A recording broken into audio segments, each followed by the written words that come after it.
Johnny master ఇటీవలే జాతీయ ఉత్తమ కొరియోగ్రాఫర్గా అవార్డు దక్కించుకున్నారు. అంతేకాదు తెలుగు, తమిళ సినీ ఇండస్ట్రీలో డాన్స్ మాస్టర్గా తనకంటూ ప్రత్యేక గుర్తింపు తెచ్చుకున్నాడు.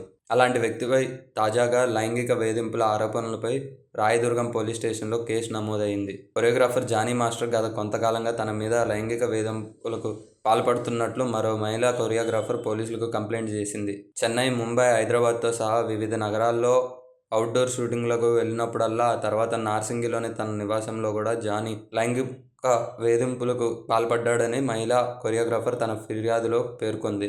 ఈ మేరకు సదరు మహిళా కొరియోగ్రాఫర్ రాయదుర్గం పోలీస్ స్టేషన్లో 0 ఎఫ్ఐఆర్ను నమోదు చేసింది. తదుపరి విచారణ కోసం సదరు మహిళ నార్సింగి నివాసి అయినందున నార్సింగి పోలీసులకు కేసు బదిలీ చేయగా, అతనిపై ఐపీసీ సెక్షన్ 376 రేప్, క్రిమినల్ బెదిరింపు మరియు స్వచ్ఛందంగా గాయపరచడంలోని క్లాజ్ 2 మరియు N కింద కేసు నమోదు చేసినట్లు పోలీసులు తెలిపారు. జానీ మాస్టర్కు గతంలో నేర చరిత్ర సైతం ఉంది. కానీ 2015లో ఓ కళాశాలలో మహిళపై దాడి కేసులో, 2019లో మేడ్చల్ స్థానిక కోర్టు జానీ మాస్టర్కు 6 నెలల జైలు శిక్ష, బెయిల్పై విడుదలైన తర్వాత కూడా జానీ మాస్టర్ ప్రవర్తనలో ఎలాంటి మార్పు రాలేదని సదరు మహిళ తన ఫిర్యాదులో పేర్కొంది. జానీ మాస్టర్ ఢీ షో ద్వారా మంచి గుర్తింపు తెచ్చుకున్నారు. అతి తక్కువ కాలంలోనే స్టార్ హీరోలకు డాన్స్ కొరియోగ్రఫీ చేసే రేంజ్కు ఎదిగారు. అయితే ఇటీవల ఆయన ఉత్తమ కొరియోగ్రాఫర్గా కూడా అవార్డు అందుకున్నారు. కెరియర్ మంచిగా సాగిపోతున్న తరుణంలో జానీ మాస్టర్పై ఓ మహిళ లైంగిక వేధింపుల కేసు పెట్టింది. మహిళా ఫిర్యాదు మేరకు రాయదుర్గం పోలీసులు జానీ మాస్టర్పై కేసు నమోదు చేశారు. ఇదిలా ఉండగా